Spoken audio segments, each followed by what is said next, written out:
O Brasil não vai construir um modelo que nenhum outro país tenha passado por ele. Olha. Tentou e não deu certo. Os que tentaram estão na cadeia.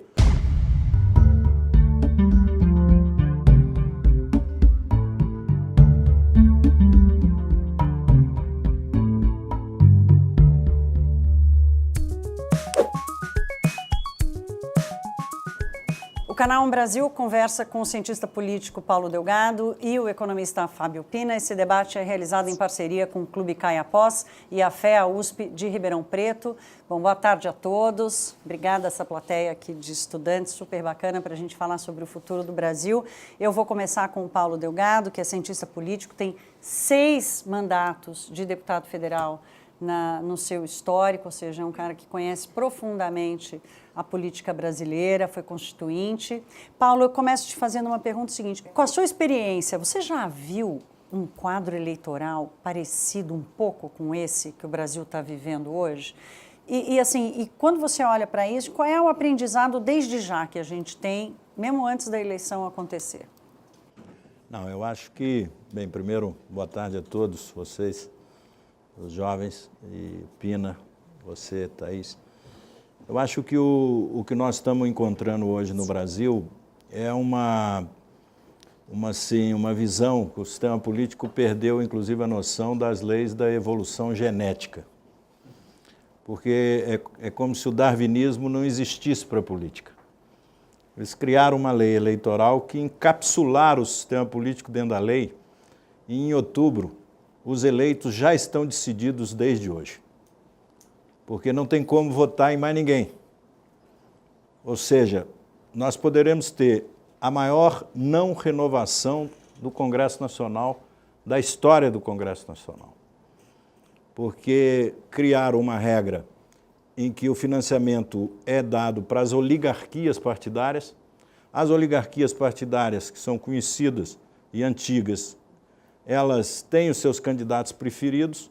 O tempo de televisão já está definido entre os partidos também, que tem a sua lei de ferro, só aparece quem eles quiserem que apareça. E com isso nós podemos ter uma eleição onde o dia da eleição vai simplesmente ser um cartório onde você carimba o título e elege um que já está eleito.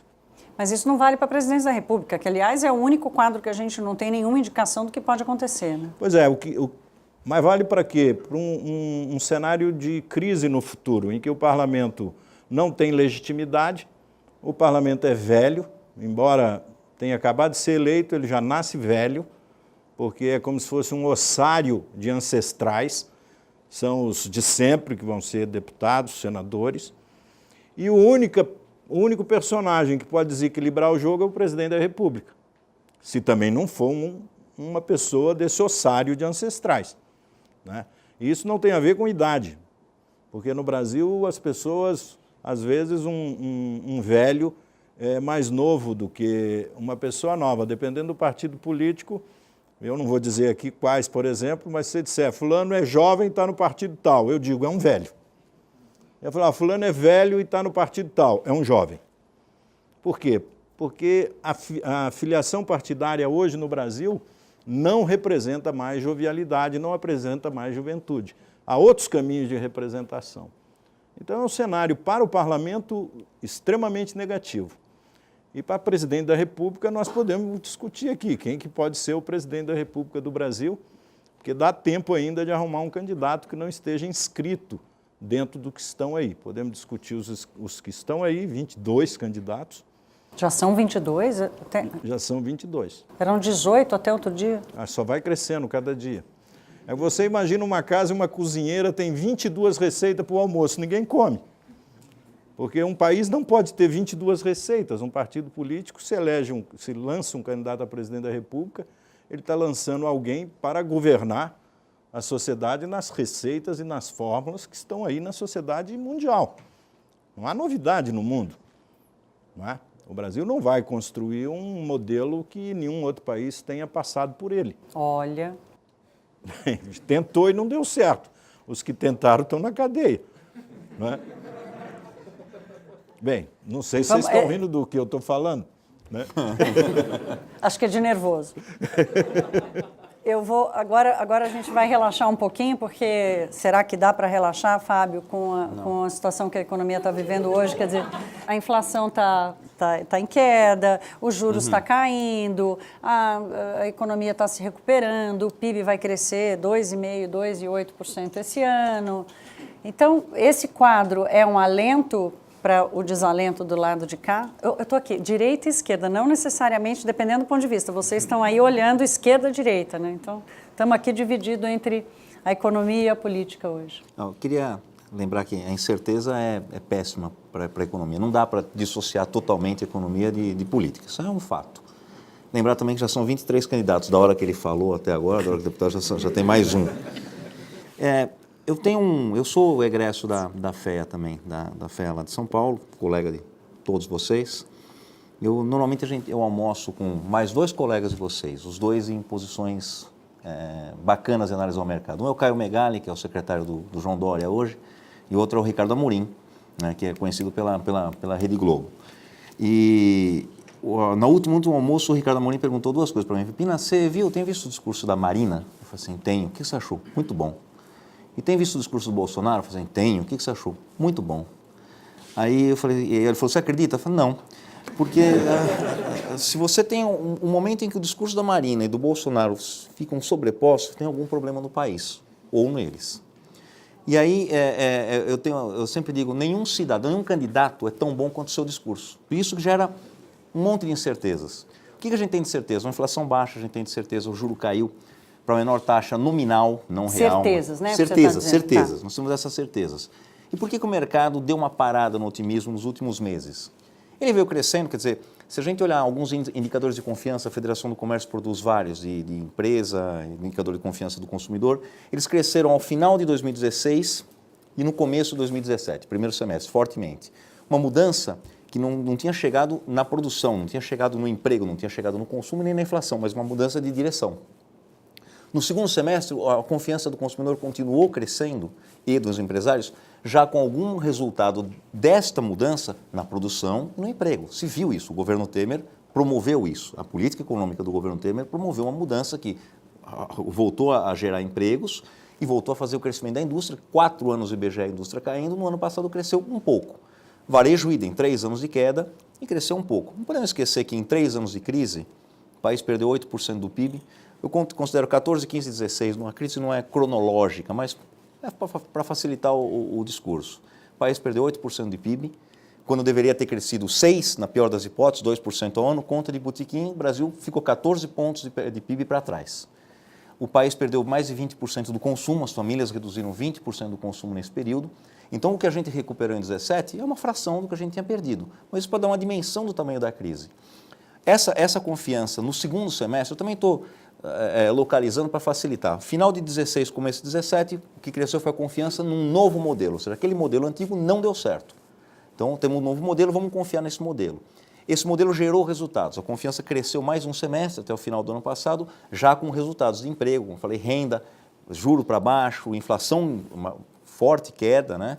Tudo isso gerou um ambiente melhor. Em janeiro, a gente esperava que o PIB estivesse rodando já um ritmo um pouco mais forte. Na realidade, em janeiro ele até rodou bem pelos indicadores antecedentes do Banco Central, etc., mas fevereiro e março as coisas não foram tão boas. E os indicadores de confiança já mostraram, a confiança do consumidor voltou a cair um pouquinho e a da indústria parou de crescer, da indústria, do comércio parou de crescer. O que isso indica? Há muita incerteza. E foi um momento político muito nervoso para o país. Fevereiro, março, a gente lembra, foi um momento que todo mundo aqui, provavelmente quase todo mundo, ficou assistindo a televisão vendo o Supremo Tribunal. Eu fui jantar com o deputado, a gente ficou conversando sobre o Supremo Tribunal. A gente sabe o nome de todo mundo do Supremo Tribunal. Isso não é normal no país. A personificação das instituições, essa né, no seu incerteza auge. não é boa, então ela pode, eu acredito até que não, a gente vai discutir mais para frente, mas a gente pode, com essas incertezas, minar todo o progresso que a gente fez com uma política econômica mais correta, mais mainstream, mais liberal. Aí eu volto para você, Paulo. O que passa na cabeça do político quando ele olha esse resultado da economia e se apropria ou não se apropria? Como é que é o mindset da política para o sujeito se apropriar do que foi feito e é bom e descartar aquilo que ele não acredita, às vezes até por convicção, não é nem uma questão de estar certo ou errado, mas ele não tem convicção naquilo, como a gente já viu no passado. E como é que isso influencia na formação desses candidatos todos, desse pensamento político que a gente vai ter que acompanhar na cabeça de cada um desses 36 candidatos que vão aparecer até outubro? Eu acho que os fenômenos normais numa sociedade são muito parecidos com os patológicos, se ocorrerem poucas vezes. O que diferencia um fenômeno normal de um patológico numa sociedade democrática é a quantidade de vezes que o patológico aparece. E esse é o problema do Brasil hoje. Se você tem um acerto na economia ou um erro eventual na economia, que é uma crise internacional que tira capital do Brasil. Isso é um fenômeno patológico? Não, isso é um fenômeno normal, uma crise das sociedades. Mas se o fenômeno da política, quantitativamente, ele se revela um fenômeno sempre patológico, ele contamina a economia, ela não consegue melhorar. Por quê? Porque a sociedade brasileira é altamente regulada. O Brasil não permite que um cidadão saia de casa sem dar bom dia a um fiscal, sem dar bom dia a alguém do Estado. Todo lugar que você está tem uma pessoa do Estado. Então é um Estado excessivo, o Estado brasileiro. Não é que ele tenha que ser mínimo e ineficiente e sumido. Ele tem que ser razoável. Hoje a política está excessivamente influenciando a economia, mas o setor, o Pina sabe que o setor agrícola, a agroindústria brasileira se separou da política, cresceu. O setor industrial se ligou à política demais, sumiu. É a maior desindustrialização que nós temos no Brasil. Sim. E a Dilma, o governo da Dilma é destruidor de capital. Quer dizer, se o Lula fez a galinha dos ovos de ouro botar demais, a Dilma comeu a galinha dos ovos de ouro. Quer dizer, você teve um desaparecimento da produtividade econômica. Da fonte geradora de riqueza. Da fonte geradora de riqueza, que é um Estado, o Estado tem que ser silencioso. O que o Pina está mostrando é o seguinte, a economia gosta de regras estáveis, a economia gosta de mais silêncio. O Brasil é muito barulhento para o capital. Não é que o capital seja sonâmbulo ou sonso, não é não. O capital é muito vivo. Mas ele não gosta de sociedades barulhentas. Onde tem guerra, não tem capital. Países democráticos não entram em conflito entre si. Países que estão em paz não atravessam fronteira. Ora, não é possível que Brasília não perceba isso. E o Brasil está excessivamente brasiliense. E como é que isso vai se traduzir hoje nesse quadro de candidatos que a gente efetivamente vai poder escolher como governadores e presidente da República em outubro? Eu acho que tem um personagem calado, tem uma maioria silenciosa no Brasil. Tem uma pessoa, a maioria dos brasileiros não quer meio dizer que quer ser representado por partidos. Alguns dizem que não querem ser representados por partidos. Há uma certa ideia de que se não for representado por partido, não se consolida a democracia, que é um erro. Há outras formas de representação que não são partidárias, porque partido é etimologia, porque partido é de homens partidos. Partidos é de sociedade partido. Partido é gueto. Partido é minoria. É sempre minoria. Então nós podemos criar movimentos de ouvir a sociedade silenciosa. Então há uma patologia também da autoridade. A autoridade está adoecendo o Brasil, ela está excessiva no Brasil. Não é? Então você tem um conflito, por exemplo, entre as duas lava-jatos. Tem a Lava Jato de Brasília, que quer proteger políticos, você tem a Lava Jato de Curitiba, que quer o devido processo legal, quer perguntar à pessoa, o que você estava fazendo nesse lugar? É seu que você usa? São perguntas prosaicas. Por que não está em seu nome uma coisa que você usa todo dia? Essas foram as perguntas feitas. A maior autoridade do Brasil naquele período, né? Tinha acabado de governar o Brasil 2 vezes e ele se irritou com um juiz porque o juiz lhe perguntou, como não é seu se você vai lá sempre? Ah, é porque eu não gostei, ele podia ter se arrependido, eu não gostei. Se ele não quisesse usar a formação familiar, que deve ser boa, ele usasse o Código de Defesa do Consumidor, que é o direito de desistir de uma coisa. Mas nem o Código de Defesa do Consumidor ele usou. Eu fui lá, não gostei. Eles quiseram me dar. Que é um outro problema. Descumprimento de lei. O capitalismo não funciona sem lei, a ética não funciona sem lei também. Ele podia ter dito claramente que não aceito esse presente porque ele é maior do que a regra pública, que está lá, nós criamos essa regra. Acima de $100 você não pode receber presente público. Mas você acha que essa prática ela não vai ser inibida desse grupo político ou dessa personalidade política que pode surgir no Brasil, ou estão todos contaminados pelo sistema? Eu acho que o Brasil gosta de cavalo arriado, né? O Brasil gosta de cavalo forte. Tem uma certa virilidade na política brasileira, que a virilidade a gente deve usar, a testosterona tem que ser usada no lugar certo. Não é na cadeira do presidente. Estão aparecendo figuras interessantes fora desse estilo que está crescendo no Brasil, de candidatos de microfone, de candidatos excessivos, de candidatos que não dão paciência a gente. Nós estamos cansados de ouvir a voz de algumas pessoas, não é? Eu vou agora, para você, Pina, passar a bola. O Paulo falou de autonomia, né? Do cidadão transferir a sua autonomia para a autoridade. Como é que isso funciona? Como é que isso está funcionando hoje na economia? O consumidor está com autonomia para consumir, o investidor está com autonomia para investir e não está fazendo isso por outras razões, por exemplo, excesso de endividamento das famílias, ou comprometimento das empresas, ou muita máquina desligada e o cara ainda não vê o momento de trocar de máquina, precisa recuperar a margem de novo. Quer dizer, como é que está a autonomia dos agentes econômicos hoje no Brasil?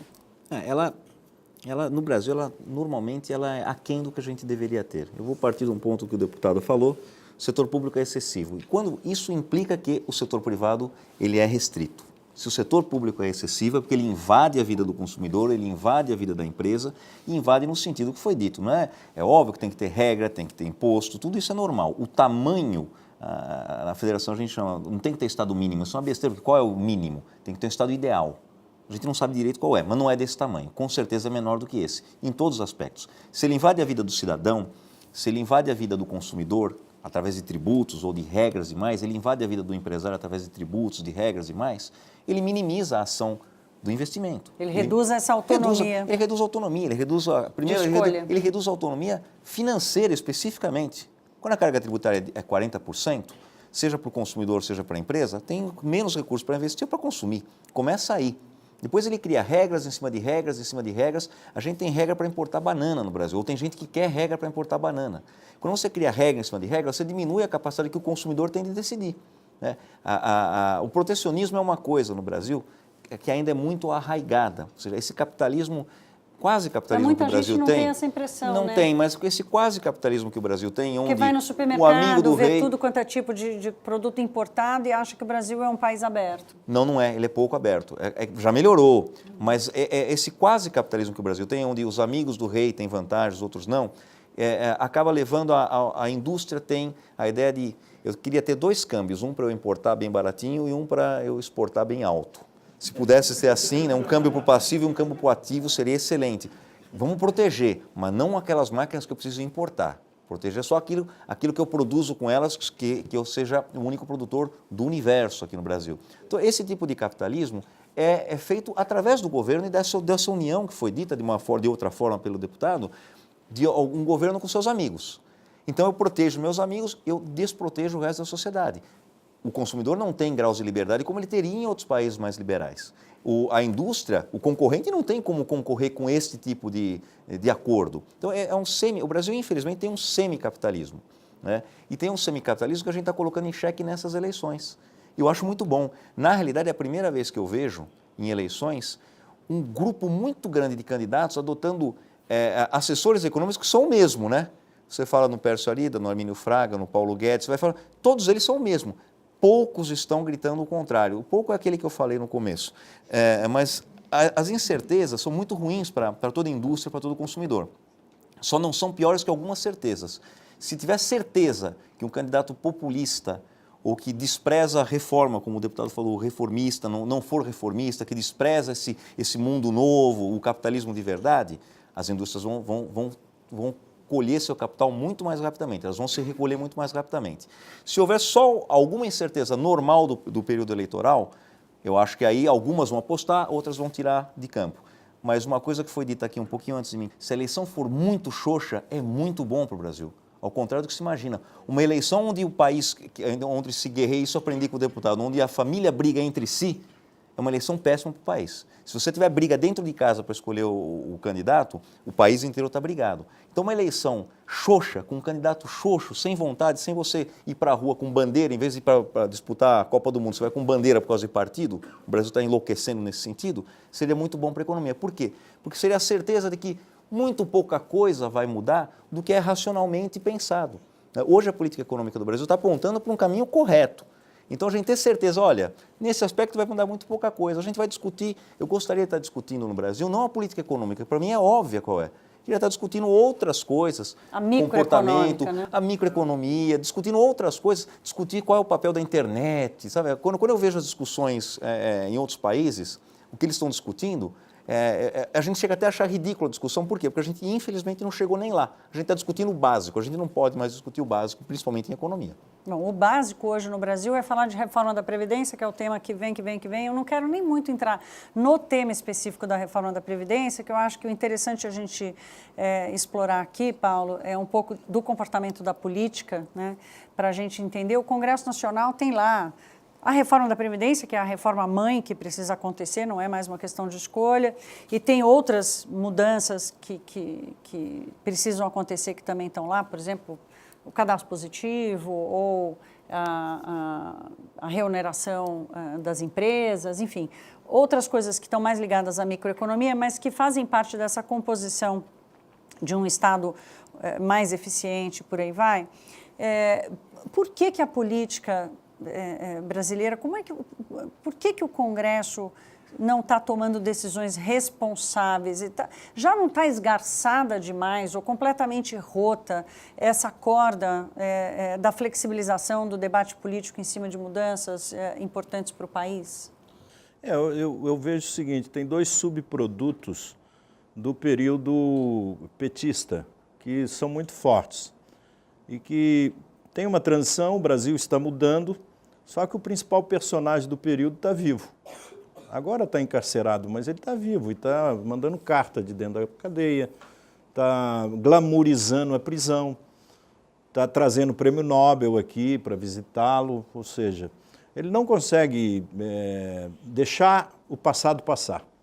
No sistema democrático, não é bom que um partido político fique 4 mandatos no governo. Não conheço casos desse tipo. Aí você fala a Merkel na Alemanha, mas vem cá, lá é um sistema parlamentarista, ela pode cair a qualquer tempo. Aqui não. A estabilidade de um governo num sistema eleitoral que agora está provado, que é um sistema eleitoral em que a vitória se sabe antes, a vitória é construída por dinheiro, a vitória não é construída por liberdade. Qual é o sentido de ter 4 eleições? Não tem sentido. Se for investigar bem, era 1,5. Mas e o Congresso fica a reboque disso? Esse Congresso foi todo eleito assim. Então, o primeiro subproduto desse período de improvisação, porque foi muita improvisação, porque você não tem mérito numa política social que ela não tem viabilidade e sustentação econômica, não tem sentido eu chamar as pessoas para protegê-las e não garantir sua proteção a vida inteira, só garantir durante o meu período de governo. Isso não é governo, gente, isso não é país. O nosso país tem 500 anos, os governos têm 4 anos.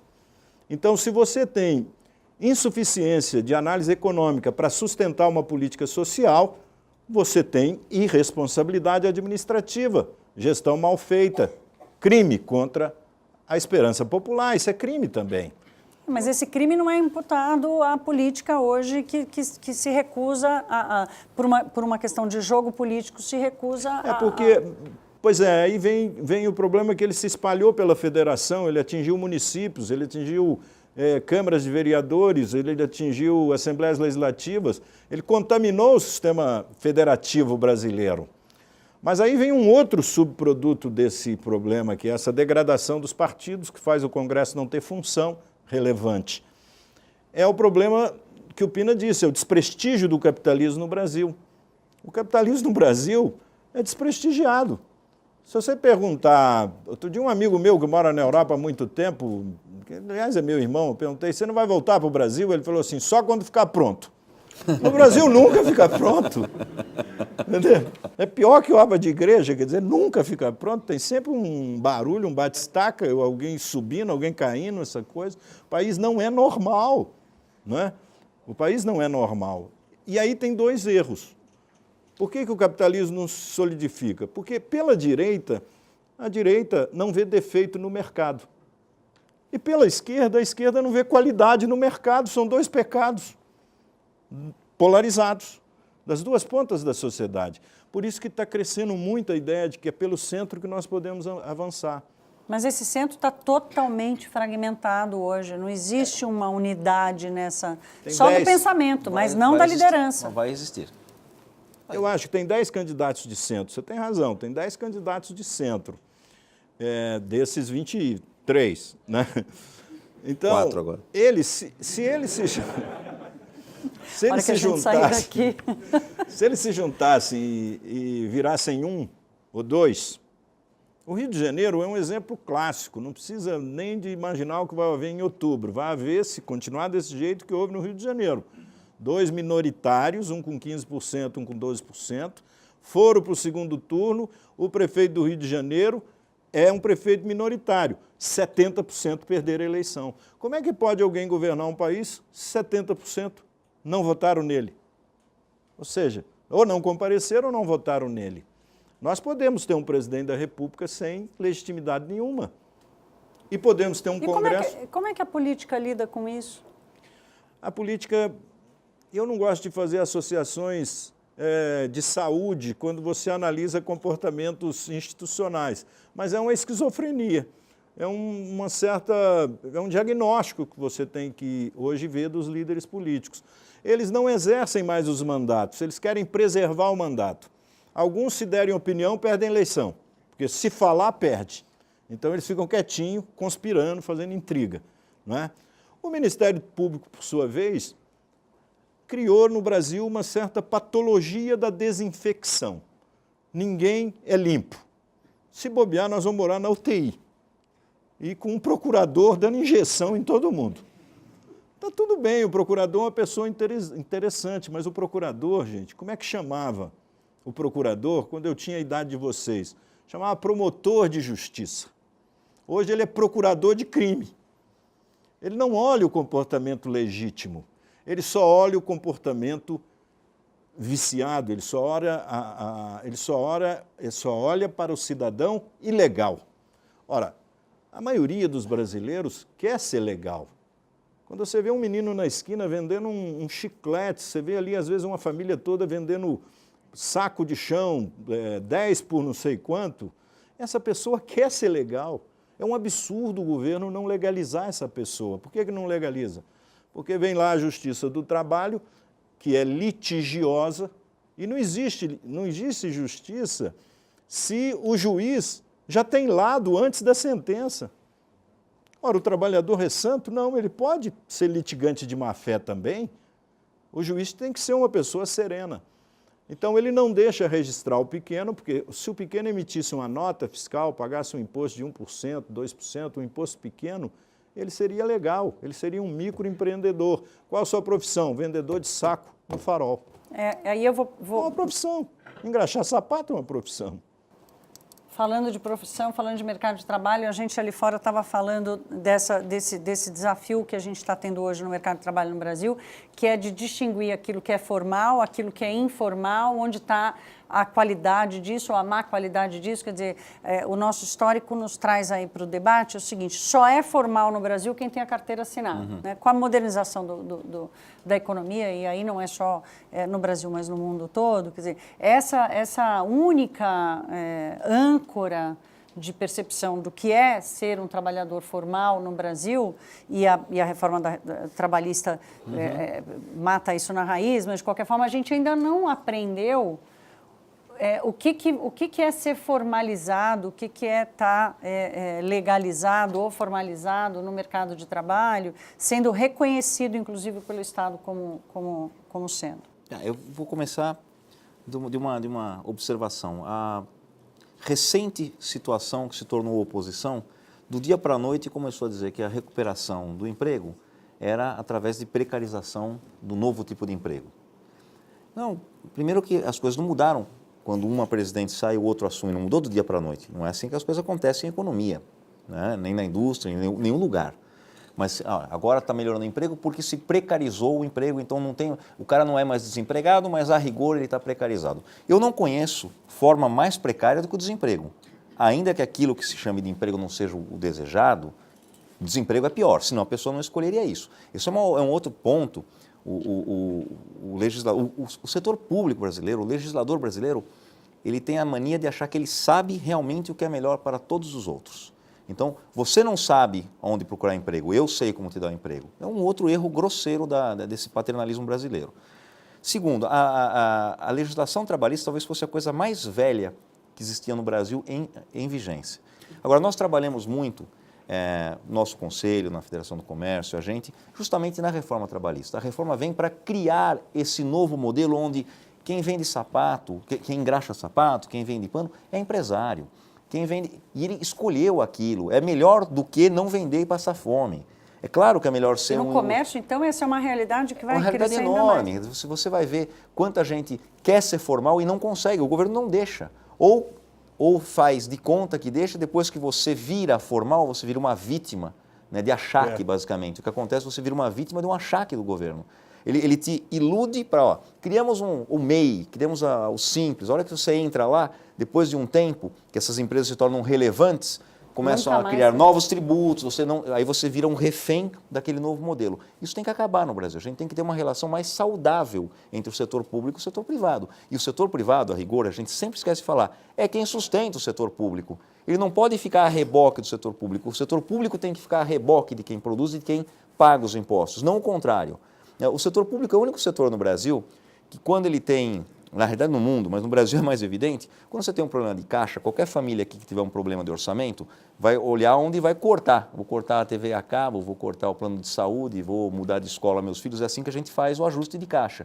O governo fala assim, não, aumenta a receita. Você não pode falar, olha, chegar para o teu patrão, olha, está faltando R$2.000, aumenta meu salário em R$2.000, que é o que está faltando para mim. O cara fala, corte seus gastos. O governo, a gente está sempre aceitando há anos uma arrecadação que saiu de 22% do PIB em 94 para quase 38% do PIB agora. E a gente vai aceitar até quando isso? Agora, mais importante, voltando para o emprego, é que isso também deixa de gerar emprego. O fato de eu ter uma carga tributária enorme, riscos enormes, que é o que a gente está tentando mitigar com a nova lei trabalhista, com a reforma trabalhista, faz com que não haja empregos. Então, essa precarização é um pouco, na minha opinião, de desculpa para quem não queria ver a modernização, quaisquer que sejam os motivos. Ela da pode até relação existir, trabalho. certamente ela existe. Certamente ela claro existe, mas ela não é a regra. Não é por causa dessa nova lei. E não é por causa da reforma trabalhista. Ela já existia antes também. Eu acho que é o contrário. Você flexibilizando a capacidade que o empresário tem de empregar, reduzindo o risco do empresariado, qual é o sonho de todo empresário? É ter mais empregados, não menos emprego. Nenhum empresário desemprega por maldade. Eu quero desempregar hoje alguém, acordei irritado, vou desempregar gente na minha empresa. Ninguém faz isso, só se o cara for louco. Então, na realidade, eu quero empregar cada vez mais. E conheço muita gente, deve ter muita gente que conhece aqui, quem desistiu de fazer um negócio, montar uma empresa ou empregar mais, com medo do risco trabalhista. E em muitos países, me permite, em muitos países do mundo, o aumento do número de contratos de trabalho de uma empresa desonera a empresa. E não onera mais. E não onera mais. Chega um ponto que o governo dos países que dão certo, os países viáveis, que não são doidos, os governos que dão certo, se você aumentar o seu número de empregados, eu reduzo a carga eu tributária. reduzo a sua carga tributária. Aqui o governo reduziu a carga Aqui tributária. não, ele fica querendo que você cresça para te quebrar. Não, ele reduziu a carga tributária. Cresce aí, vai lá e te quebra. Penaliza quem produz riqueza. Você não deve penalizar quem produz riqueza, você deve privilegiar, você deve premiar quem produz riqueza e emprego.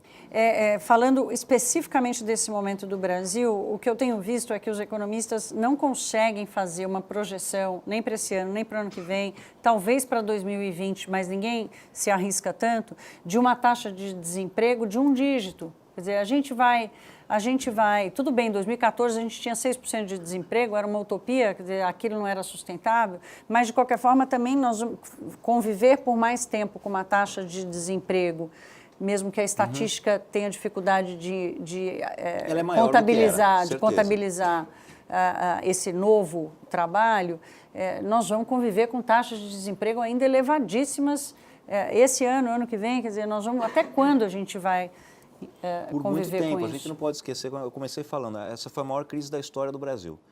Se alguém acha que não, 8% de queda no PIB, nunca aconteceu. 3 anos de recessão, nunca aconteceu.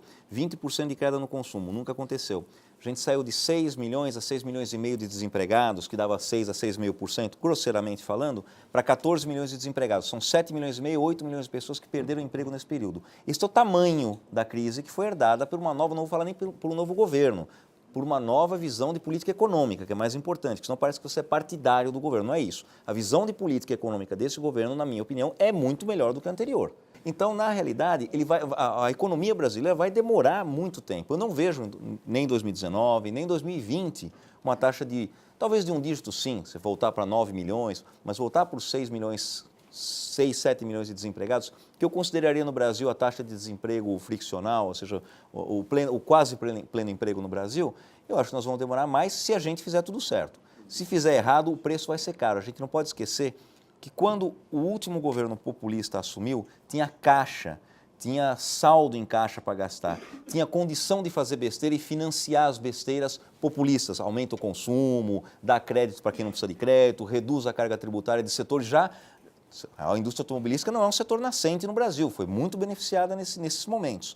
Tinha como fazer isso. Agora o Brasil já é um país quebrado, com 650 bilhões de gastos na Previdência, desses 250 bilhões por ano de déficit na Previdência. Se não endereçar isso, se o governo começar a falar, ó, não faço reforma, não tem que aumentar, tem que reduzir, aumentar o gasto público, o governo quebra no dia seguinte. Então nós não temos condição de reduzir o emprego rapidamente, nem no modelo certo, no modelo errado, o dano seria muito maior ainda. Por isso é que eu acho que não há opção do modelo errado.